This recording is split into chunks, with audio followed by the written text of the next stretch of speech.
Good day, beautiful people. We all know that the Philippines is prone to tropical cyclones or typhoons because of its geographical locations, which generally produce heavy rains and flooding of large areas and also strong winds, which results in heavy casualties for human lives and destruction to crops and properties. Awareness is absolutely essential in mitigating safety-related risks.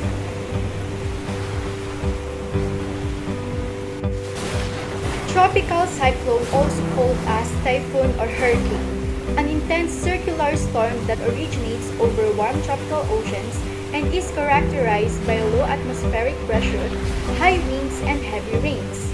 Now, what causes a typhoon? Typhoon forms when winds blow into areas of the ocean where the water is warm. These winds collect moisture and rise while colder air moves below. This creates pressure which causes the winds to move very quickly. The winds rotate and spin around a center called an eye. Here are the effects of typhoon. Typhoons can bring a lot of damage due to thunderstorms, rain, flooding, violent winds, incredible and extremely high tides, and tidal surges. If you want to learn and be prepared, my groupmates, Elise, Shello, Ceci, Rean, Jessica, Nina will tell us what are the proper ways to do before, during, and after the typhoon. What to do before a typhoon? It is important to monitor updates about the weather, especially if there is a possibility of a low-pressure area to develop into a typhoon, and if your area will be affected by it. Here are things that you should do before a typhoon hits your area. Keep yourself updated. With the various media platforms, it is next to impossible to not be updated of the supposed typhoon's movements.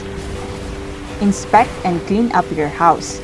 Check to see if there's a need to fix your house, such as holes on your roofs, damaged doors, windows, or ceilings.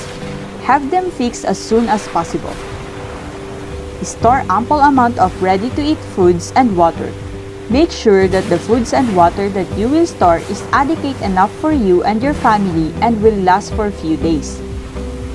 If you have second or third floors or any part in your house that is elevated, have your things, especially those that generate electricity, placed in there.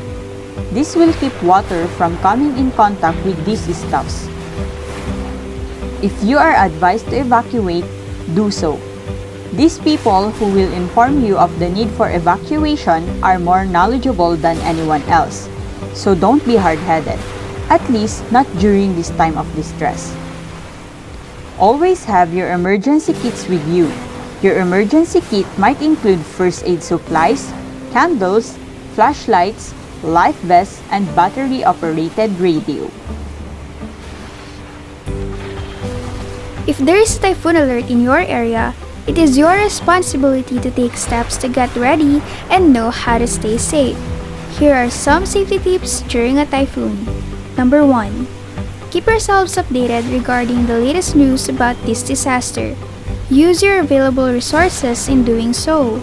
Listen to the radio, watch TV, or browse the internet. Number 2.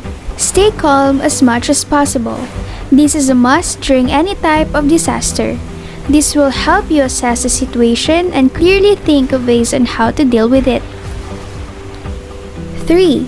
You must evacuate if you are directed by local authorities to do so, and be sure to follow their instructions. Number 4. Secure your home and secure outdoor objects or bring them indoors. Lastly, stay indoors during the hurricane and away from windows and glass door. Here are the things that you should do after the typhoon. First, keep yourself updated about the progress of the typhoon. Second, inspect your house and repair the damaged parts as soon as possible. Seek for the advice of authorities regarding its safety and stability. Third, check the electrical wirings of the house and electrical outlets that may be submerged in water. Fourth, wear boots when submerging your feet in water because waterborne diseases might spread out. Fifth, boil the water before drinking. They may have been contaminated during the typhoon. And lastly, clean up the clutter that the typhoon has made and save the things that are still usable. More tropical cyclones are entering the Philippine area of responsibility than anywhere else in the world, with an average of 20 typhoons in this region per year, with about 8 or 9 of them crossing the Philippines. The peak of the typhoon season is July through October, when nearly 70% of all typhoons develop. Remember the things that we should be doing before, during, and after a typhoon strikes. Before, remember to regularly check and monitor updates about weather, especially during the peak seasons of typhoons. Store enough food stocks, water, emergency kits, and other necessary items needed when evacuating. During, first and foremost is to stay calm as much as possible. To ensure the safety of the family members, one should be in the right mind to assess risk and decide for the family. Be on standby and evacuate when needed. And be sure to follow the authorities and remember to not be stubborn during these times of danger. After. In the aftermath of the typhoon, make sure that it's safe to go back in your house. Be mindful of the electrical outlets and especially wear boots when submerging through floods or even just a puddle of water. Know to boil water first to make it safe for drinking and clean up the aftermath the typhoon left in your house. Salvage all the things that are still usable as much as you can.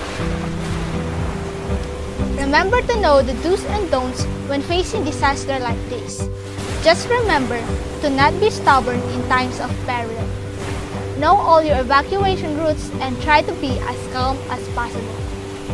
Just like what a TV broadcaster, Atom Aurelio, often say, ligtas ang may alam. Keep safe everybody. Until next time. Bye!